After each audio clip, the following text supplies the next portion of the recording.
नमस्कार साथियों, आप सभी का स्वागत है आपके अपने इस यूट्यूब चैनल डिजाइन लर्निंग पे।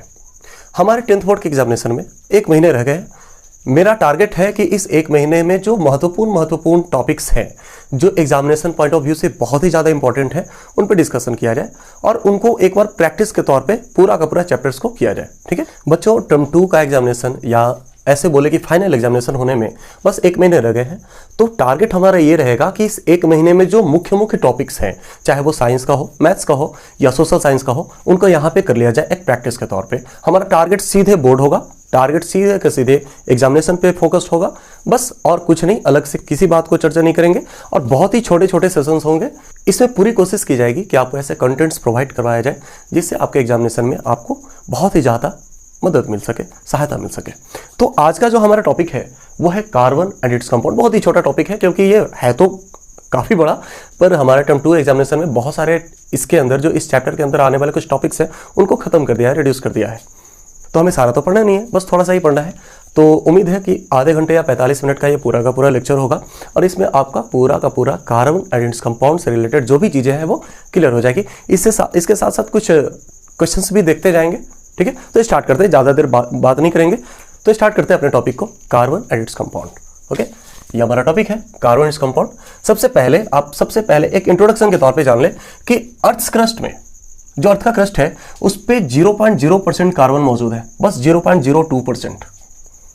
अर्थ क्रस्ट में कार्बन 0.02% मौजूद है, वो भी मिनरल के फॉर्म में, जैसे कार्बोनेट्स हैं, हाइड्रोजन कार्बोनेट्स हैं, कोल है या पेट्रोलियम है। इस रूप में पूरे अर्थ क्रस्ट पे सिर्फ और सिर्फ 0.0302% ही कार्बन मौजूद है। अगर एटमॉस्फेयर की बात की जाए तो एटमॉस्फेयर में ये 0.03% है और ये किस फॉर्म में है, कार्बन डाइऑक्साइड के फॉर्म में। यानी कुल मिलाकर देखा जाए तो 0.05% कार्बन अर्थ क्रस्ट और एटमॉस्फेयर मिलाकर होता है। बहुत ही छोटा सा क्वांटिटी है, बहुत ज्यादा छोटा सा क्वांटिटी है। इसके बावजूद भी मिलियंस ऑफ कंपाउंड्स है इसके। आप जिधर नजर दौड़ाते हैं वहां पे आपको कार्बन ही मौजूद मिलता है, हर जगह पे कार्बन से बने चीजें मिलती हैं आपको। ऐसा क्यों होता है ये हम अभी देखने वाले हैं थोड़ी ही देर में, लेकिन इतना ध्यान रखिएगा कि कार्बन की मौजूदगी बहुत कम है, 0.02% अर्थ क्रस्ट में है, एटमॉस्फेयर में 0.03% है, लेकिन इसके बावजूद भी कार्बन से बने चीजों की कोई कमी नहीं है। इतना महत्वपूर्ण है ये कि इसके लिए एक अलग से हमें चैप्टर पढ़ने को मिलता है। भाई एलिमेंट्स तो 118 है ना, लेकिन इस 118 में कार्बन एक अलग है जिसको एक अलग चैप्टर के रूप में पढ़ना होता है अभी 10th क्लास में। लेकिन अगर आप आगे साइंस से पढ़ाई करते हैं तो एक पूरा का पूरा सब्जेक्ट में, जो केमिस्ट्री का सब्जेक्ट है, उस सब्जेक्ट में एक अलग से ऑर्गेनिक केमिस्ट्री है जिसमें सिर्फ कार्बन के बारे में ही चर्चा है, यानी ज़्यादातर कार्बन के बारे में ही चर्चा है। तो इसका महत्व तो बहुत ज़्यादा है, ऐसा हम देख सकते हैं। आगे थोड़ा सा जान ले कि ये पुअर कंडक्टर है हीट का, इलेक्ट्रिसिटी का, हीट का भी और इलेक्ट्रिसिटी का भी पुअर कंडक्टर है, बट एक्सेप्शन है ग्रेफाइट। ग्रेफाइट जो है वो इलेक्ट्रिसिटी का कंडक्टर है। ओके, ध्यान रखिएगा इस बात को। लो मेल्टिंग पॉइंट होता है और साथ ही साथ बॉइलिंग पॉइंट भी। मेल्टिंग पॉइंट और बॉइलिंग पॉइंट लो होता है, और एक्सेप्शन है यहाँ पे डायमंड। लो मेल्टिंग पॉइंट और बॉइलिंग पॉइंट्स होने का कारण है इनके बीच का कोवैलेंट बॉन्ड। कोवैलेंट बॉन्ड की वजह से ऐसा होता है, इनके मॉलिक्यूल्स के बीच का जो अट्रैक्शन है ना वो बहुत ही वीक होता है या लो होता है, लो बोल ले या वीक बोल ले। इस कमजोर अट्रैक्शन की वजह से ज्यादा हमें हीट नहीं देना पड़ता बॉयल करवाने के लिए या मेल्ट करवाने के लिए। एक्सेप्शन यहाँ पे फिर से है डायमंड। डायमंड आपको पता है हार्डेस्ट नोन सब्सटेंस है, हार्डेस्ट, इससे हार्ड अभी तक दुनिया में कुछ खोजा नहीं गया है। हाँ, वो भी कंडक्टर नहीं है, हीट का भी नहीं है और इलेक्ट्रिसिटी का भी नहीं है। ये कोवैलेंट बॉन्ड फॉर्म करता है, जो कार्बन है वो कोवैलेंट बॉन्ड बनाता है। क्यों कोवैलेंट बॉन्ड बनाता है, आयनिक बॉन्ड क्यों नहीं बनाता है, इस पर अभी बात करने वाले हैं। यही हमारा मुख्य अभी इसके बाद का टॉपिक आने वाला है कि कोवैलेंट बॉन्ड ही कार्बन क्यों बनाता है। ओके, तो स्टार्ट करते हैं अपने इस टॉपिक को कि कार्बन कोवैलेंट बॉन्ड क्यों बनाता है। अभी तक की बातें आपको समझ में आ गई होगी। वो बातें ये है कि अर्थ क्रस्ट पे कार्बन 0.02% है, एटमॉस्फेयर में ये 0.03% है, कुल मिलाकर 0.05% हुआ। इसके बावजूद भी कार्बन से बने सब्सटेंस की कोई कमी नहीं है। अब देखने वाले हैं कि कार्बन जो है वो कोवैलेंट बॉन्ड बनाता है, और ये कोवैलेंट बॉन्ड कैसे बनाता है और क्यों बनाता है। दोस्तों आपको पता है कि जो कार्बन है इनका एटॉमिक नंबर होता है 6। इसका मतलब ये हुआ कि इसके पास 6 इलेक्ट्रॉन है और 6 प्रोटॉन है। इलेक्ट्रॉन के पास इलेक्ट्रॉन के पास माइनस चार्ज होता है और प्रोटॉन के पास प्लस चार्ज होता है। ऐसा हम लोग पढ़ चुके हैं, ऐसा हम लोग बहुत पहले से जानते हैं कार्बन के बारे में।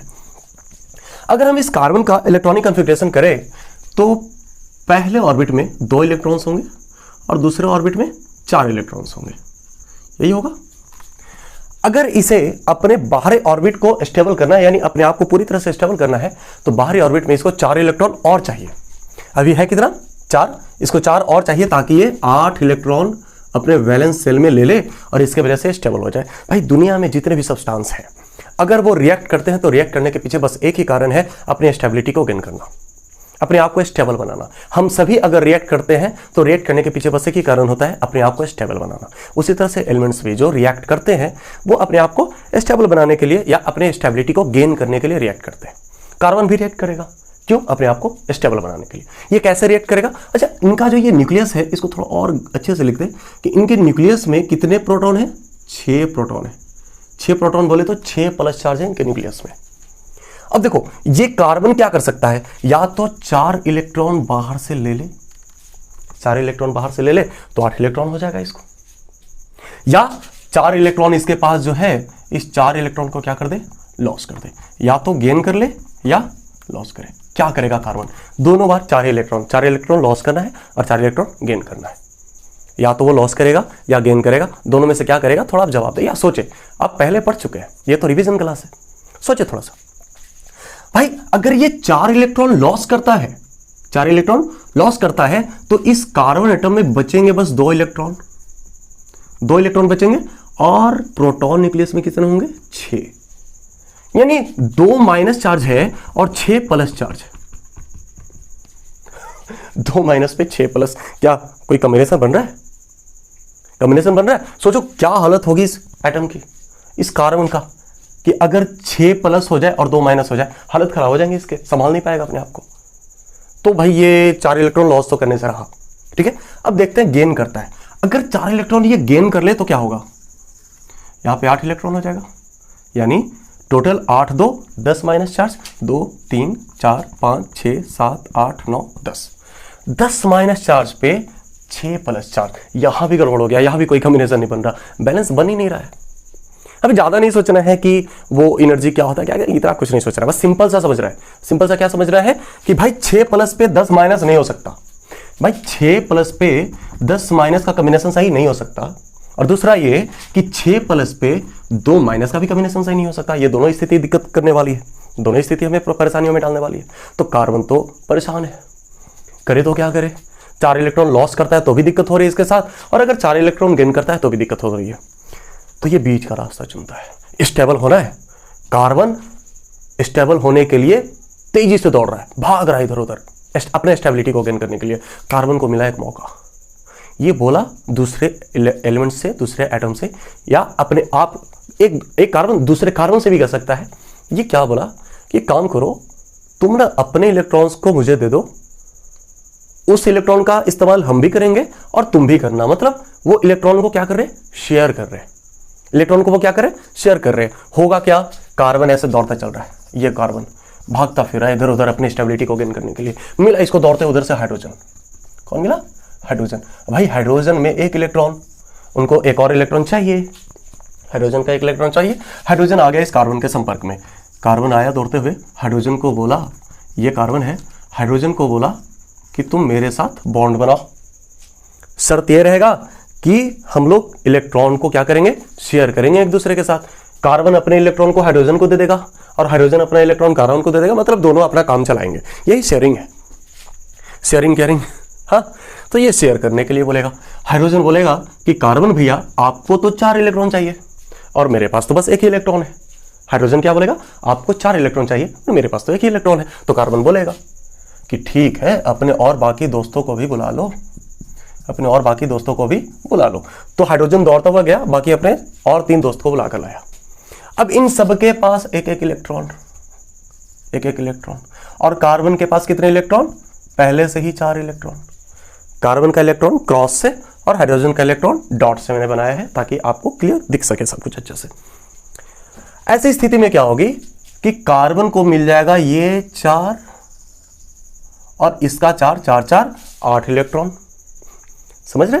कार्बन को 8 इलेक्ट्रॉन मिल गया और हाइड्रोजन को जो दो इलेक्ट्रॉन, एक इलेक्ट्रॉन पहले से था, एक इलेक्ट्रॉन और चाहिए था, तो हाइड्रोजन को मिल जाएगा एक ये वाला क्रॉस और इसका अपना एक, इस हाइड्रोजन को ये मिल जाएगा, इस हाइड्रोजन को ये मिल जाएगा और इस हाइड्रोजन को ये इलेक्ट्रॉन मिल जाएगा। तो हाइड्रोजन के लिए भी ये और ये कुल मिलाकर 2 इलेक्ट्रॉन हो गए और कार्बन के पास भी 8 इलेक्ट्रॉन हो गए और दोनों का काम बन गया। यही हुआ शेयर करना, यही हुआ इलेक्ट्रॉन का शेयरिंग। और इस शेयरिंग के वजह से एक अलग प्रकार का बॉन्ड बनता है जिस बॉन्ड का नाम है कोवैलेंट बॉन्ड। और इसी कोवैलेंट बॉन्ड के सहायता से कार्बन आगे बढ़ता है और मिलियंस ऑफ कंपाउंड्स बनाता है, इतने सारे वस्तुएं बना लेता है जो हम लोग जहां भी देखते हैं वहां पे कार्बन कार्बन कार्बन कार्बन है। ठीक है, तो ये वजह है कार्बन के कोवैलेंट बॉन्ड बनाने का, और ये होता है कोवैलेंट बॉन्ड। और इस कोवैलेंट बॉन्ड की वजह से इनका और इनके मॉलिक्यूल्स के बीच का जो फोर्स ऑफ अट्रैक्शन है वो स्ट्रांग ना होने की वजह से इनका बॉइलिंग पॉइंट लो होता है और मेल्टिंग पॉइंट भी लो होता है। तब आगे का टॉपिक स्टार्ट करते हैं, आप इसे नोट कर लें और समझ लें। भाई अब क्या करेंगे ना कि कुछ ऐसे कंपाउंड्स को देखेंगे या कुछ ऐसे मॉलिक्यूल्स को देखेंगे जो कोवैलेंट बनाते हैं अदर देन कार्बन। कार्बन के बारे में तो देख ही लिए कि कार्बन कैसे कोवैलेंट बनाता है, इसके साथ साथ और भी दूसरे मॉलिक्यूल्स को देखेंगे जो कोवैलेंट बॉन्ड बनाते हैं। सबसे पहले देखते हैं ऑक्सीजन को। ऑक्सीजन कितना होता है? ऑक्सीजन का एटॉमिक नंबर होता है 8। इसका मतलब इसके पास इलेक्ट्रॉन्स कितने हैं? 8। प्रोटॉन कितने हैं? 8। ठीक है, हर बार ऐसा नहीं होता, लेकिन हम लोग तो 20 तक ही पढ़ना है और इस 20 तक में ये सब कुछ सही सही चलता है। 8 इलेक्ट्रॉन और 8 प्रोटॉन। ऑक्सीजन का एक कॉन्फ़िगरेशन कर ले, ये न्यूक्लियस है, 2 इलेक्ट्रॉन 6 इलेक्ट्रॉन। अब ये कोवैलेंट बॉन्ड कैसे बनाएगा? देखो, ऑक्सीजन को 2 इलेक्ट्रॉन और चाहिए, 2 इलेक्ट्रॉन और चाहिए। ये 2 इलेक्ट्रॉन क्या करेगा? शेयर करने की कोशिश करेगा। तो एक ऑक्सीजन आया यहां पे और एक ऑक्सीजन आया यहाँ पे। इनके पास इलेक्ट्रॉन डॉट स्ट्रक्चर बनाने की जरूरत है। इलेक्ट्रॉन डॉट स्ट्रक्चर आपको पता होगा, हम लोग जो वैलेंस इलेक्ट्रॉन होते हैं ना, उस वैलेंस इलेक्ट्रॉन को डॉट के सहायता से सूचित करते हैं और वही कहलाता है इलेक्ट्रॉन डॉट स्ट्रक्चर। इस ऑक्सीजन में वैलेंस इलेक्ट्रॉन कितने हैं? 6। तो 6 डॉट बनाने हैं, 1 2 3 4 5 6। ध्यान दीजिएगा, ये न्यूक्लियस है ऑक्सीजन का, ये भी ऑक्सीजन का न्यूक्लियस है। यहाँ पे भी इलेक्ट्रॉन डॉट स्ट्रक्चर में 6 इलेक्ट्रॉन बनाने होंगे। दोनों बार डॉट ही बनाया जा रहा है। इसका वजह यह है कि दोनों ऑक्सीजन है तो इलेक्ट्रॉन को सेम तरीके से सूचित कर रहे हैं। अगर आपको लगता है कि क्रॉस कर दे तो आप क्रॉस भी कर सकते हैं, ऐसा कोई खास नियम नहीं है। आप दोनों को डॉट से, दोनों को क्रॉस से, एक को डॉट से, दूसरे को क्रॉस से, आप जैसे चाहे आप अपना इस्तेमाल कर सकते हैं अपने तरीके से। अब देखो क्या होगा, ये ऑक्सीजन 6 है, इसको 2 और चाहिए, तो ये क्या करेगा ना, ऐसे गया इसका 2 इलेक्ट्रॉन, 6 2 ऑक्सीजन को मिल गया 8। ये ऑक्सीजन बोलेगा तुमने मेरा लिया तो मैंने भी तुम्हारा लिया। ये ऑक्सीजन इस 6 + 2 8 हो गया, ये ऑक्सीजन 6 + 2 8 हो गया और इससे बना ऑक्सीजन के बीच में कोवैलेंट बॉन्ड। क्यों? क्योंकि ऑक्सीजन इलेक्ट्रॉन को शेयर किए और जहां पे शेयरिंग वहां पे कोवैलेंट बॉन्ड। ओके, तो शेयर करने से कितने 2 इलेक्ट्रॉन को शेयर किया ना, तो एक इलेक्ट्रॉन के बीच में एक बॉन्ड ऐसे बन गया, एक इलेक्ट्रॉन एक और इलेक्ट्रॉन के बीच में एक बॉन्ड ऐसे बन गया। तो कितने कोवैलेंट बॉन्ड बन गए? ये बन गया double covalent bond, DOUBLE, double covalent bond. यानी ऑक्सीजन के बीच में कितने कोवैलेंट बॉन्ड होते हैं? 2 कोवैलेंट बॉन्ड होते हैं। चलिए एक और एग्जांपल लेते हैं। किसका ले एग्जांपल? मीथेन का। मीथेन आप नाम सुने हैं, मीथेन फॉर्मूला होता है CH4। अभी इसको देखे थे, अभी थोड़ा और एक बार अच्छे से देख लेते हैं कि क्या बनाता है, कैसे ये बनाता है अपना कोवैलेंट बॉन्ड। कार्बन है, कार्बन का अगर इलेक्ट्रॉन डॉट स्ट्रक्चर बनाया जाए तो बाहरी कक्षा में यानी वैलेंस सेल में इसके कितने इलेक्ट्रॉन होते हैं? 4 इलेक्ट्रॉन होते हैं। तो 4 डॉट देना होगा, 1 2 3 4। अब 4 हाइड्रोजन है तो इस 4 हाइड्रोजन को भी बनाते हैं। एक हाइड्रोजन यहाँ पे और हाइड्रोजन के इलेक्ट्रॉन को हमने क्रॉस से सूचित किया। यहाँ पे इस हाइड्रोजन के इलेक्ट्रॉन को हमने क्रॉस से सूचित किया, इस हाइड्रोजन के इलेक्ट्रॉन को भी क्रॉस से और इस हाइड्रोजन के इलेक्ट्रॉन को भी क्रॉस से। ऐसे में क्या होगा कि कार्बन को मिला, ये सर्किल अच्छे से बनाओ, कार्बन को मिला ये 8 इलेक्ट्रॉन और हाइड्रोजन को मिला ये 2 इलेक्ट्रॉन, ऐसे मिल गया। सब आपस में मिल बांट कर रहने लगे, शेयर कर करके अपने साथ रहने लगे और अपने आप को स्टेबल रखने लगे। ये तरीका है भाई। हम भी क्या करते हैं, कुछ ऐसे हाथ पांव चलाते हैं जिससे हम भी अपने आप को स्टेबल कर सके। आप भी अभी वही कर रहे हैं एग्जामिनेशन के टाइम में। अपने आप को स्टेबल करने के लिए, यानी अपने एग्जामिनेशन को सही लेकर जाने के लिए, सही दिशा में लेकर जाने के लिए आप अभी पढ़ाई कर रहे हैं। क्या हुआ, इस कार्बन का इस हाइड्रोजन के साथ थोड़ा और नीचे बना था, ये यहाँ पे इस कार्बन का इस हाइड्रोजन के साथ एक बॉन्ड बना, ऊपर में एक बॉन्ड बना, साइड में एक बॉन्ड बना और नीचे में एक बॉन्ड, यही बना, साइड में एक बॉन्ड, ये एक बॉन्ड, ये एक बॉन्ड, ये एक बॉन्ड, यही बना। तो कार्बन का हाइड्रोजन के साथ कोवेलेंट बॉन्ड ऐसा कुछ बनता है, ठीक है। और भी बहुत सारे एटम्स हैं, बहुत सारे एलिमेंट्स हैं जिनका कोवेलेंट बॉन्ड आपके किताब में दिया जा चुका है। आप उसको अगर आप पढ़ेंगे तो आपको अवश्य समझ में आएगी। ओके, तो अब स्टार्ट करते हैं और भी कुछ आने वाले टॉपिक्स को।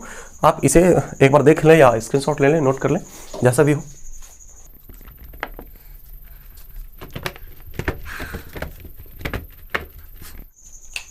हमारा टॉपिक है एलोट्रॉप्स ऑफ कार्बन भी। एलोट्रॉप्स ऑफ कार्बन को भी थोड़ा देख लें। एलोट्रॉप्स ऑफ कार्बन, ये जो एलोट्रॉप्स हैं वो एक तो होता है ग्रेफाइट। एलोट्रॉप्स का मतलब समझो, ये अपरूप है, अपरूप कार्बन का ही एक रूप, अपरूप। कार्बन किस किस फॉर्म में पाया जाता है इस संसार में, वही अपरूप है उसका, कार्बन का अलग अलग पाए जाते हैं, जिसमें 3 हमें मुख्य रूप से पढ़ना है। एक है ग्रेफाइट, दूसरा है डायमंड और तीसरा है fullerene. Fullerene, RENE, fullerene. Okay, graphite, diamond and fullerene, बस यही 3 एलोट्रॉप के बारे में हमें पढ़ना है इस क्लास 10 में। और बहुत ज़्यादा चीज़ें नहीं पढ़ना है, बस ये जानना है कि फुलरेन जो है वो कार्बन 60 होता है, C60, जिसका आकार एक फुटबॉल के जैसा होता है। और ग्रेफाइट का भी स्ट्रक्चर आपके बुक में दिया हुआ है और डायमंड का भी स्ट्रक्चर आपके बुक में दिया हुआ है। इन दोनों का स्ट्रक्चर ज़्यादातर वैसे याद रखने की ज़रूरत नहीं है, और खैर जो भी है आप अगर याद कर ले तो बहुत अच्छी बात है आपके एग्जामिनेशन के लिए। बस क्वेश्चन हो सकता है ऑब्जेक्टिव में आ जाए कि जो एलोट्रॉप्स ऑफ कार्बन है वो कौन कौन है, या 4 ऑप्शन दे देगा, उनमें एक कोई रहेगा इनमें से और वो आपको टिक आउट करना होगा, या कौन नहीं है ये भी 4 ऑप्शन दे देगा जिसमें 3 रहेगा और एक और कोई और रहेगा, तो आप उसमें भी टिक आउट करना होगा। यही है कार्बन का एलोट्रॉप। ओके, ध्यान ये रखना है कि कार्बन का एक एलोट्रॉप जो ग्रेफाइट है वो इलेक्ट्रिसिटी का कंडक्टर होता है। डायमंड जो है वो हार्डेस्ट मटेरियल होता है और चमकीला होता है, जिसका रिफ्रैक्टिव इंडेक्स सबसे ज़्यादा होता है। रिफ्रैक्टिव इंडेक्स ज़्यादा होने की वजह से ही इनके अंदर लाइट बहुत ज़्यादा देर के लिए रह जाते हैं और इस वजह से ये चमकीला होता है, बहुत ज़्यादा चमकता है। ओके, डायमंड का इस्तेमाल और भी कुछ है, जैसे डायमंड का इस्तेमाल हम ग्लास को कट करने में करते हैं, शार्प ब्लेड के रूप में इस्तेमाल करते हैं, क्योंकि ये हार्डेस्ट होता है ना, जल्दी टूटता नहीं है। तो इस वजह से जो ग्लास का कटिंग होता है वो डायमंड से किया जाता है। भारत में सूरत और गुजरात का जो क्षेत्र है वो, वहाँ पे डायमंड का जो कटिंग है वो होता है। और भी कोहिनूर जो डायमंड है वो भारत में ही पाया गया था, जो अब ब्रिटेन में है। इसके साथ साथ और भी कुछ चीज़ें हैं, जैसे डायमंड का अलग अलग खान है। इतनी चीज़ें जानने की ज़रूरत नहीं है, बस डायमंड, ग्रेफाइट और फुलरेन, ये 3 जो होते हैं वो एलोट्रॉप होते हैं कार्बन के, ये आपको जानना है। फुलरेन बाद में खोजा गया, जो कार्बन 60 होता है, जिसका आकार एक फुटबॉल के जैसा होता है। फुटबॉल पे जो डॉट डॉट डॉट डॉट जैसे बने होते हैं ना, उस तरह से ये फुटबॉल के आकार का होता है जो फुलरेन है वो। इसका पूरा नाम बोलते हैं बकमिंस्टर फुलरेन। बकमिंस्टर फुलरेन ये है एक एलोट्रॉप है कार्बन का, जो C60 होता है, जिसका मेडिकल के क्षेत्र में भी इस्तेमाल है बहुत ज़्यादा। कार्बन 60 का कैंसर जैसे इलाज में भी ये कारगर होता है। तो ये है एलोट्रॉप ऑफ कार्बन, जिसके बारे में जानना थोड़ा ज़रूरी है। आगे हमारा टॉपिक है versatile nature of carbon. Carbon का जो वर्सेटाइल नेचर है, वर्सेटाइल नेचर ऑफ कार्बन, इसके बारे में थोड़ा सा जानते हैं। देखो, वर्सेटाइल नेचर ऑफ कार्बन कहने का मतलब क्या है ना, कि कार्बन इतना ज़्यादा, जैसा कि मैंने पहले ही बताया, शुरुआत में ही बताया कि कार्बन पाए तो इतने कम जाते हैं, 0.05% ही कुल मिलाकर पाए जा रहे हैं, अगर अर्थ क्रस्ट और एटमॉस्फेयर को ले लिया जाए तो। लेकिन इसके बावजूद भी हर जगह पे जहाँ भी देखने को मिलता है वहाँ पे कार्बन होता है, जहाँ भी देखो वहाँ पे कार्बन है। तो ये क्यों है, इतना ज़्यादा वर्सेटाइल नेचर इसका क्या है, क्यों इतना सारा संख्या में पाया जाता है, इस पे चर्चा करेंगे। देखो, सबसे पहली बात यह है कि कार्बन के पास ना कैटेनेशन प्रॉपर्टी होता है। सबसे पहला पॉइंट कैटेनेशन। कैटेनेशन का मतलब यह है कि कार्बन अपने आप के साथ, कार्बन के साथ में बॉन्ड बना लेता है, कार्बन के साथ में बॉन्ड बना लेता है, और कार्बन एक दूसरे से बहुत ज्यादा कार्बन जुड़ जाता है, बहुत ज्यादा, मतलब अनगिनत, जितना चाहो उतना जोड़ दो कार्बन को।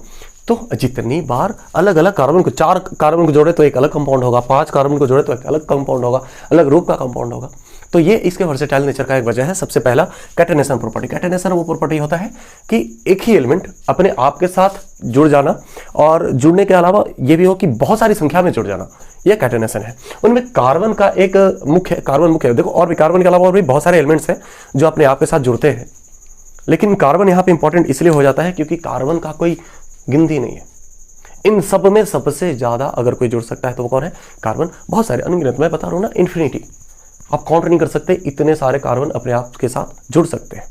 तो ये पहला जो वजह है वर्सेटाइल नेचर का वो है। और दूसरा वजह है कि इनके 4 वैलेंस होते हैं, 4 वैलेंस। भाई 4 वैलेंसी है, इस 4 वैलेंसी में 4 बॉन्ड बनाता है कार्बन, 4 बॉन्ड। अब इस 4 बॉन्ड में किसी को भी जोड़ सकता है अपने साथ। क्लोरीन को जोड़ लिया, हाइड्रोजन को जोड़ लिया, एक तरफ और कार्बन को जोड़ लिया, ऑक्सीजन को जोड़ लिया डबल बॉन्ड के साथ, एक हाइड्रोजन को जोड़ लिया, 4 बॉन्ड इधर खाली हो गए। इधर में मान लो कि किसको जोड़ लिया, इधर में जोड़ लिया, आयोडीन को भी जोड़ लिया, ये भी संभव है। तो ऐसे ऐसे करके अपने इस 4 जगह खाली है, बहुतों को जोड़ सकता है अपने साथ में। तो ये एक वर्सेटाइल नेचर होने का एक वजह है। यानी ये 2 वजह है, पहला कैटेनेशन प्रॉपर्टी और दूसरा कि इनके 4 वैलेंसी होता है। और ये 4 वैलेंसी में 4 बॉन्ड खाली, 4 बॉन्ड खाली में किसी को भी जोड़ सकता है। जो मोनोवैलेंट है वो एक बॉन्ड के साथ जुड़ जाएगा, जो डाइवैलेंट है जैसे ऑक्सीजन को 2 चाहिए तो ये 2 ले लेगा अपने साथ में, एक जो खाली रहेगा उसके साथ हाइड्रोजन आकर जुड़ जाएगा। तो ये वजह है वर्सेटाइल नेचर होने का, कार्बन के वर्सेटाइल नेचर होने का ये 2 मुख्य वजह है। मिलियंस ऑफ कंपाउंड पाए जाते हैं भाई कार्बन के, मिलियंस ऑफ। आपके एनसीईआरटी में तो मिलियंस बोलता है, किसी किसी बुक में 3 मिलियंस बोलते हैं। 3 मिलियंस बहुत ज्यादा होते हैं। 3 मिलियंस ऑफ कंपाउंड अभी तक नोन है, नोन जानकारी है हम लोगों की कार्बन के, और ना जाने कितने सारे होंगे जो इस डार्क मैटर के रूप में है। क्योंकि हम इस ब्रह्मांड के सिर्फ 4% मैटर को ही आज तक समझ पाए हैं। बाकी जो 96% रह गए इनको कहते हैं डार्क मैटर। ये थोड़ा सा अपने पाथ से भटक गए, कोई बात नहीं। 96% डार्क मैटर होता है। अब इन डार्क मैटर में भी तो न जाने कितने सारे कार्बन कंपाउंड्स होंगे जिनके बारे में अभी तक कोई जानकारी नहीं है। और अभी ये 4% में ही बहुत सारी चीजें जानने को बाकी है। तो ये वर्सेटाइल नेचर ऑफ कार्बन का वजह, पहला कैटेनेशन और दूसरा 4 वैलेंसी जो किसी को भी अपने साथ जोड़ सकता है। उम्मीद है आपको समझ में आ रही होगी। बहुत ज्यादा समय नहीं लेंगे, बहुत जल्दी कोशिश है कि खत्म कर दें। चलो, तो अब जो हमारा टॉपिक है वो है कार्बन कंपाउंड्स कितने तरह के होते हैं। जैसे अगर मैं इसे एक टेबल के रूप में बनाऊं, कार्बन कंपाउंड्स, तो ये कार्बन कंपाउंड जो है वो 2 तरह के हुए। पहला हुआ सैचुरेटेड और दूसरा हुआ unsaturated carbon compounds. Saturated carbon compounds और अनसैचुरेटेड कार्बन कंपाउंड्स। इससे पहले कि इसमें और प्रोसीड करें, थोड़ा सा ये समझ लेते हैं कि हाइड्रोकार्बन क्या होता है। बहुत ही हल्के से देखते चलेंगे। हाइड्रोकार्बन्स क्या होते हैं? वैसे कंपाउंड्स जिसमें हाइड्रोजन और कार्बन सिर्फ पाया जाता हो। सिर्फ और सिर्फ कौन? हाइड्रोजन और कार्बन सिर्फ पाए जाते हो, वही क्या कहलाते हैं? हाइड्रोकार्बन कहलाते हैं। उनमें इस कार्बन कंपाउंड्स में एक है सैचुरेटेड और दूसरा है अनसैचुरेटेड कार्बन कंपाउंड्स, या बोल दे सैचुरेटेड हाइड्रोकार्बन्स या अनसैचुरेटेड हाइड्रोकार्बन्स। तो देखते हैं सैचुरेटेड हाइड्रोकार्बन या सैचुरेटेड कार्बन कंपाउंड्स क्या होते हैं। देखो, ऐसे कार्बन कंपाउंड्स जिसमें कार्बन और हाइड्रोजन के बीच में, कार्बन और हाइड्रोजन के बीच में, सैचुरेटेड कार्बन कंपाउंड्स वैसे कंपाउंड्स होते हैं जिनमें कार्बन कार्बन के बीच में हमेशा सिंगल बॉन्ड होगा, हमेशा सिंगल बॉन्ड होगा। कार्बन कार्बन के बीच में हमेशा सिंगल कोवेलेंट बॉन्ड होगा, वो सैचुरेटेड होंगे। सैचुरेटेड हाइड्रोकार्बन या सैचुरेटेड कार्बन कंपाउंड्स वैसे कार्बन कंपाउंड्स होंगे जिनमें 2 कार्बन या 2 से ज्यादा कार्बन के बीच में सिंगल कोवेलेंट बॉन्ड होंगे, वो क्या होगा? सैचुरेटेड कार्बन कंपाउंड्स होगा। अनसैचुरेटेड कार्बन कंपाउंड्स कौन होंगे? अनसैचुरेटेड वो होंगे जिनमें कार्बन कार्बन के बीच में या तो डबल कोवेलेंट बॉन्ड हो जाए या कार्बन कार्बन के बीच में ट्रिपल कोवेलेंट बॉन्ड हो जाए, तो ये कहलाएंगे अनसैचुरेटेड। और ऐसी स्थिति में हम कहते हैं कि वहां पे अनसैचुरेशन मौजूद है। जैसे आपने कभी किसी स्ट्रक्चर को देखा जो हाइड्रोकार्बन का स्ट्रक्चर है या कार्बन कंपाउंड्स का स्ट्रक्चर है, और उसमें आपको या तो डबल बॉन्ड मिल गए या कहीं पे कार्बन कार्बन, ध्यान रहे कार्बन कार्बन के बीच में, ये जो डबल बॉन्ड या ट्रिपल बॉन्ड का मामला है वो कार्बन कार्बन के बीच में होना चाहिए, किसी और के बीच में नहीं। किसी और के बीच में है तो आप उस आधार पे नहीं बोल सकते कि वो अनसैचुरेटेड है। अनसैचुरेशन का जो आधार है वो आधार है कार्बन कार्बन के बीच में, ठीक है। कार्बन कार्बन के बीच में अगर डबल बॉन्ड या ट्रिपल बॉन्ड आपको देखने को मिलता है तो वैसी स्थिति में वो अनसैचुरेटेड कार्बन कंपाउंड्स होंगे। जो डबल बॉन्ड वाले होते हैं वो कहलाते हैं एल्कीन्स, और जो ट्रिपल बॉन्ड वाले होते हैं वो कहलाते हैं एल्काइंस। एल्कीन्स और एल्काइंस। सिंगल बॉन्ड वाले जो सैचुरेटेड हैं ये कहलाते हैं एल्केन्स। तो एल्केन्स, एल्कीन्स, एल्काइंस शॉर्टली समझेंगे और पूरा समझेंगे, शॉर्ट समझेंगे और पूरा समझेंगे। एल्केन्स सैचुरेटेड होता है, एल्कीन्स एल्काइंस अनसैचुरेटेड होता है। एल्कीन्स में डबल बॉन्ड होते हैं, एल्काइंस में ट्रिपल बॉन्ड होते हैं, कार्बन कार्बन के बीच में। एल्केन्स में कार्बन कार्बन के बीच में सिंगल बॉन्ड होते हैं। यही है पूरा मामला सैचुरेटेड और अनसैचुरेटेड का। थोड़ा सा फॉर्मूला भी देखते हैं। एल्केन्स का जो फॉर्मूला होता है, एल्केन बनाने का जो फॉर्मूला होता है वो होता है CnH2n+2। CnH2n+2। एल्कीन्स का जो फॉर्मूला होता है वो होता है CnH2n, और जो एल्काइंस हैं उस एल्काइंस का फॉर्मूला होता है CnH2n-2। यहां पे n नंबर ऑफ कार्बन्स है, नंबर ऑफ कार्बन, कार्बन की संख्या। n जो है वो कार्बन की संख्या को सूचित कर रहा है, और H तो आपको पता ही है हाइड्रोजन है वो। तो जो एल्केन है उनका फॉर्मूला है CnH2n+2, एल्कीन का फॉर्मूला है CnH2n, और एल्काइन का फॉर्मूला है CnH2n-2। ठीक है, यही है सैचुरेटेड और अनसैचुरेटेड हाइड्रोकार्बन। इस जगह पे थोड़ा सा और भी बातें ये समझने का है कि अगर हमें 4 कार्बन का संख्या कितना है, 4 कार्बन का एल्केन बनाना है, 4 कार्बन का एल्केन बनाना है, तो उसका फॉर्मूला क्या होगा या उसका मॉलिक्यूलर फार्मूला क्या होगा अगर ऐसे बोल दिया जाए तो आपको क्या करना है, n की जगह पे कितना पुट करना है, 4 पुट करना है, क्योंकि n क्या है, number of carbon. Number of carbon कितने हैं, 4, यानी n की जगह पे 4 पुट करना है। तो एल्केन पहले क्या बनाना है, एल्केन। तो एल्केन में फॉर्मूला क्या होता है एल्केन का, CnH2n+2। CnH2n+2 एल्केन का फॉर्मूला है।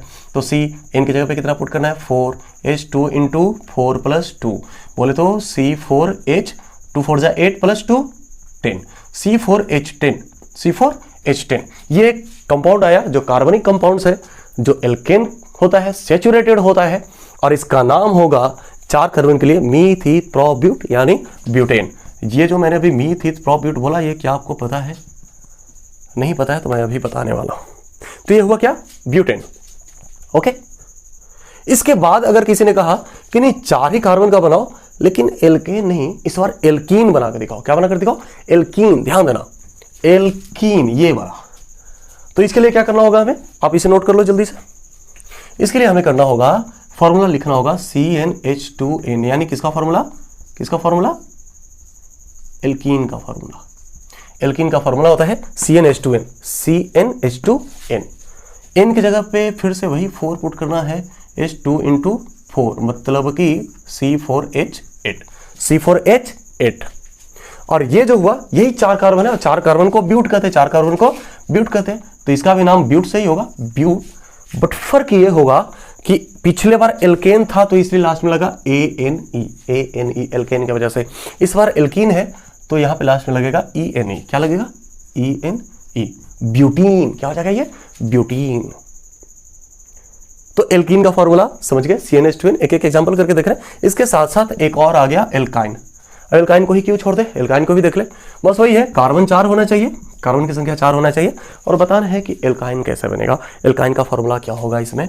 तो एल्काइन के लिए जो सूत्र है वो है CnH2n-2। CnH2n-2 कार्बन यानी n की जगह पे 4 पुट करना है आपको, 2 × 4-2 आ गया C4H, 2 4 जा 8 - 2 6, C4H6। यहाँ भी 4 कार्बन की जगह से 4 कार्बन की वजह से ब्यूट लिखेंगे, और ब्यूट लिखने के बाद चूंकि ये एल्काइन है तो एल्काइन होने के लिए YNE लिखेंगे, YNE, यानी ये हो जाएगा ब्यूटाइन। पता है आपको, आपके सिलेबस से नोमेनक्लेचर को गायब कर दिया है, नोमेनक्लेचर आपके सिलेबस में है ही नहीं, ठीक है, तो इसलिए इस पे ज़्यादा फोकस करने ही नहीं वाले। लेकिन फिर भी थोड़ा थोड़ा देख लेते हैं, जानकारी थोड़ा आगे का होगा तभी हम पीछे की चीज़ों को बहुत अच्छे से समझते चलेंगे, बहुत आराम से समझते चलेंगे, ठीक है। ये सैचुरेटेड और अनसैचुरेटेड का एग्जांपल आपके पास है, एल्केन्स और एल्काइंस। एल्केन का फॉर्मूला CnH2n+2, एल्कीन का फॉर्मूला CnH2n-2, एल्काइन का फॉर्मूला एल्कीन का फॉर्मूला CnH2n सिंपल, और एल्काइन का फॉर्मूला CnH2n-2। तो यही है सैचुरेटेड और अनसैचुरेटेड। इसमें थोड़ा सा एक बात और जानना है कि कहीं कहीं ना ये रिंग बना लेता है, कहीं कहीं ब्रांच बना लेता है, और कहीं कहीं पूरा का पूरा साइक्लिक हो जाता है। क्या साइक्लिक या ब्रांच, साइक्लिक या रिंग एक ही चीज़ है, ठीक है। तो रिंग या ब्रांच बना लेता है, और ये भी एक कार्बन कंपाउंड से होते हैं, कार्बनिक कंपाउंड से होते हैं, जो या तो सैचुरेटेड हो सकते हैं या अनसैचुरेटेड। देखो जो रिंग बना है वो या तो सैचुरेटेड हो सकता है या अनसैचुरेटेड हो सकता है, जो ब्रांच बनाया वो भी या तो सैचुरेटेड हो सकता है या अनसैचुरेटेड हो सकता है। ऐसा नहीं कहेंगे कि वो सैचुरेटेड ही होगा या वो सिर्फ अनसैचुरेटेड ही होगा, ये उसके ऊपर है कि वो क्या बनता है, ठीक है। तो ये था हमारा सैचुरेटेड और अनसैचुरेटेड कार्बन कंपाउंड्स, जिसके बारे में थोड़ा सा जाने। अभी मैंने आपसे बोला कि एक कार्बन है, 2 कार्बन है या 3 कार्बन है, तो उसके लिए कैसे क्या लिखेंगे, तो उसको थोड़ा सा समझते हैं। उनका कुछ प्रीफिक्स वाला मामला है कि कैसे इस्तेमाल करते हैं, वो देखते हैं। देखो अगर एक कार्बन है तो उसको कहते हैं मोनो, लेकिन यहां पे कहेंगे मिथ। क्या कहेंगे? मिथ।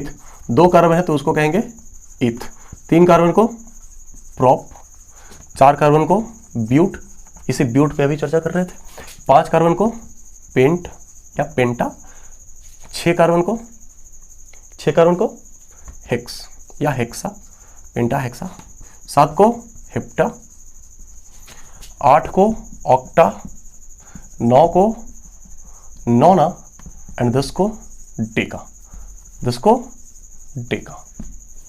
यही है जो प्रीफिक्स के रूप में इस्तेमाल होता है कार्बन कंपाउंड्स के नोमेनक्लेचर में, जिसमें एक कार्बन के लिए मिथ, 2 के लिए इथ, 3 के लिए pro, but, pent, hex, octane, dec. Okay, तो ऐसे करके आपको रट जाना है पूरी तरीके से। इनमें से एक एग्जांपल ले लेते हैं, जैसे हेक्स का एग्जांपल लेते हैं, 6 कार्बन का, फिर से 6 कार्बन यानी CnH2n+2। एल्केन लेते पहले तो C6H2 × 6 + 2 कितना हो गया? C6H14, C6H14। 6 कार्बन यानी हेक्स, तो लिख दिए हेक्स। अब चूंकि ये एल्केन है, क्या है? एल्केन है, तो एल्केन का जो बाद में ANE है ना, ये सफिक्स लग जाता है उसके नोमेनक्लेचर में, ANE। थोड़ा इसको रेड पेन से दिखाता हूं मैं, ANE। यहाँ पे देखो, देखो लिख देता हूँ, सफिक्स। सफिक्स क्या इस्तेमाल होगा नोमेनक्लेचर में? ANE। एल्केन के लिए सफिक्स ANE होगा, एल्कीन के लिए सफिक्स क्या होगा? ENE, और एल्काइन के लिए सफिक्स क्या होगा? दिख रहा है? एल्काइन के लिए जो सफिक्स होगा वो होगा YNE। एल्काइन का सफिक्स YNE, एल्कीन का सफिक्स ENE, और एल्केन का सफिक्स ANE। चूंकि ये एल्केन है, ये एल्केन है, तो इसका सफिक्स हेक्स एन हो जाएगा, हेक्स एन, पूरा नाम हो गया हेक्स एन। ओके, अगर यही एल्कीन होता तो क्या हो जाता? वो हो जाता हेक्स इन, और अगर एल्काइन होता तो क्या हो जाता? वो हो जाता हेक्साइन। क्या हो जाता? हेक्साइन। हेक्सेन, हेक्सीन, हेक्साइन, यही है एल्केन, एल्कीन, एल्काइन, यही पूरा का पूरा मामला है। ओके, तो अब आगे बढ़ते हैं भाई, बहुत ज़्यादा समय नहीं निकालते, इससे थोड़ा सा एक और आगे बात करते हैं होमोलोगस सीरीज का। यहीं पे कर लो क्या? नहीं, छोड़ दो, यहाँ पे नहीं करते, होमोलोगस सीरीज की बात करते हैं। टक टक टक टक।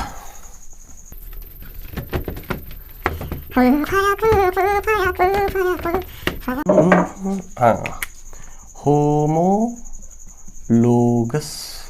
सीरीज।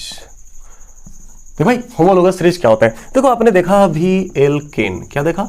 एल्केन। आपने देखा अभी एल्कीन, आपने देखा एल्कीन्स, आपने देखा एल्केन्स, और आपने देखा alkynes. Okay, alkanes, alkenes, alkynes, आपने ये देखा।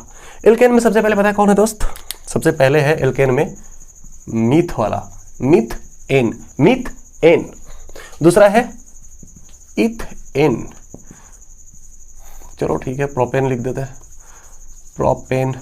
उधर से बैठे बैठे बोल रहा है भाई ब्यूटेन नहीं होता है, ठीक है भाई, प्रोपेन होता है। फिर होता है ब्यूटेन, फिर होता है pentane, and so on, pentane, hexane, heptane, octane, nonane, undecane. Okay, ज़्यादा नहीं। एल्कीन्स में क्या होता है? एल्कीन्स में सबसे पहले होगा मीथीन। अरे भैया गलत हो गया, मीथीन नहीं होता। एल्काइंस में मिथाइन, अरे भैया ये भी गलत हो गया, मिथाइन भी नहीं होता। ना मीथीन होता है ना मिथाइन होता है। एल्कीन या एल्काइन में मीथ वाला नहीं होता है, क्योंकि एल्कीन या एल्काइन, याद करो याद करो, एल्कीन या एल्काइन में क्या था? कार्बन कार्बन के बीच में या तो डबल बॉन्ड या कार्बन कार्बन के बीच में ट्रिपल बॉन्ड। तो डबल बॉन्ड या ट्रिपल बॉन्ड चाहिए तो कम से कम 2 कार्बन आपको चाहिए, तभी तो आप डबल बॉन्ड या ट्रिपल बॉन्ड का बात कर सकते हैं। और 2 कार्बन जैसे ही आ गया तो मीथ तो रहेगा नहीं, क्योंकि मीथ के लिए 1 कार्बन, 2 कार्बन के लिए ईथ, तो इथीन होगा, इथीन होगा। यानी एल्कीन ग्रुप का या एल्कीन सीरीज का सबसे पहला कंपाउंड कौन होता है? वो होता है इथीन। कौन होता है? इथीन। फिर होगा प्रोपीन, फिर होगा ब्यूटीन, आगे लिख सकते हो butene, pentene, pentene, hexene, heptene, heptene, octane, nonene, decene. Okay, alkynes में क्या होगा? यहां भी मिथाइन नहीं होगा, क्योंकि कार्बन कार्बन के बीच में ट्रिपल बॉन्ड चाहिए, 2 कार्बन चाहिए कम से कम, तो इथाइन तो होगा भैया, इथाइन तो होगा, प्रोपाइन होगा, ब्यूटाइन होगा, हाँ होगा, बिल्कुल होगा, पेंटाइन भी होगा, लो हेक्साइन भी होगा, तुम्हारी मर्जी भाई, जो बोल दो लिख दो, हेक्साइन, हेप्टाइन, ऑक्टाइन, नॉनाइन, डेकाइन। ओके, तो ये कुछ होमोलोगस सीरीज यही होते हैं। अगर एल्केन की बात करें तो इसका होमोलोगस सीरीज ये है, एल्कीन्स की बात करें तो ये होमोलोगस सीरीज है, यही होमोलोगस सीरीज है, सजातीय श्रेणी, हिंदी में कहते हैं इसको सजातीय श्रेणी, सजातीय, एक ही जात का, एक ही जात वाला जो सीरीज है वो क्या कहलाता है? Homologous series. एक जात वाला सीरीज होमोलोगस सीरीज कहलाता है, एक जात यानी एल्केन जात वाला, एल्कीन जात वाला, एल्काइन जात वाला, ये जात वाले जो हैं जात जात भाई, यहाँ भी जात, हमने यहाँ भी क्लासिफाई कर दिया ना जात में अलग अलग। होमोलोगस सीरीज हिंदी में सा मिलेगा आपको, सजातीय श्रेणी, सजातीय श्रेणी, ये होमोलोगस सीरीज का हिंदी होता है। आप इसे भी नोट कर ले, ये होमोलोगस सीरीज है। देखो होमोलोगस सीरीज में क्या होता है ना, कुछ चीजें ध्यान में रखने वाली होती है, आप रखें ना रखें आपकी मर्जी, इतना ज्यादा कुछ सोचना नहीं है। वो ये कि अगर 2 लगातार हमने एल्केन को लिखा, जैसे पहला लिखा C4H10, दूसरा लिखा C5H12, तीसरा लिखा C6H14, चौथा लिखा C7H16, ये एल्केन है। Butane, pentane, hexane, heptane. देखो तो जरा इसके और इसके बीच में कितने कार्बन का अंतर हो गया? 5 कार्बन और 4 कार्बन, कितने कार्बन? 1 कार्बन। इसके बीच में कितने हाइड्रोजन का अंतर है? 2 हाइड्रोजन का, यानी CH2 का अंतर है। इनके बीच में भी देखोगे ना तो 5 और 6 कार्बन, यानी 1 कार्बन और 2 हाइड्रोजन का अंतर है। इसके बीच में भी 1 कार्बन और 2 हाइड्रोजन का अंतर है।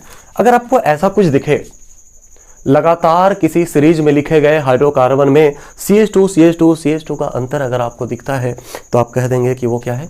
सजातीय श्रेणी है, होमोलोगस सीरीज है। ओके, हाँ भैया, आप कहोगे कि एल्केन में तो आप दिखा दिए, एल्कीन में करके दिखाई, तो एल्कीन का भी दिखाते।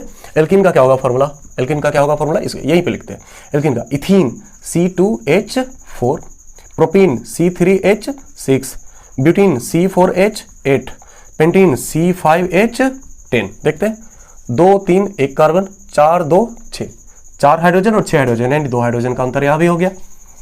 1 कार्बन 2 हाइड्रोजन का अंतर है, अभी देखो 3 कार्बन 4 कार्बन, यानी 1 कार्बन का अंतर है, 6 हाइड्रोजन 8 हाइड्रोजन, यानी 2 हाइड्रोजन का अंतर है। ठीक है, दिख रहा है? तो हर बार किसी भी एल्केन की बात करें, एल्कीन की बात करें या एल्काइन की बात करें, CH2 का अंतर आपको मिलेगा, और यही कहलाते हैं होमोलोगस सीरीज, एक ही सीरीज का।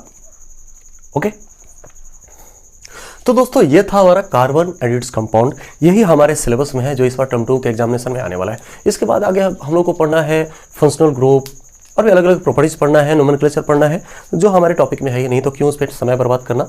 आपका समय बहुत ही महत्वपूर्ण है, आप वही पढ़ें जो आपके एग्जामिनेशन में आने वाले हैं। बहुत ज़्यादा अभी फिलहाल पढ़ने की जरूरत नहीं है, आप पढ़ लीजिएगा बाद में, या फिर आपको पढ़ने का अच्छा खासा समय मिला था, लेकिन आपने अगर अपने समय को बर्बाद किया है तो कोई बात नहीं। अभी ये जो 1 महीने का सीरीज चल रहा है, इस 1 महीने के सीरीज में आपके लगभग सब्जेक्ट के लगभग मेन टॉपिक खत्म करने वाले हैं हम लोग। तो ओके, मिलते हैं फिर अगले टॉपिक में, अगले चैप्टर में। ये था कार्बन एडिड्स कंपाउंड। अगली बार फिजिक्स का या बायोलॉजी का या केमिस्ट्री का ही कोई चैप्टर, और साथ ही साथ मैथ्स का भी चलने वाला है, मैथ्स का भी एक सीरीज चलेगा और SST का भी चलेगा। ओके, तो मिलते हैं फिर अगले बार। पढ़ते रहें, ध्यान देते रहें। धन्यवाद।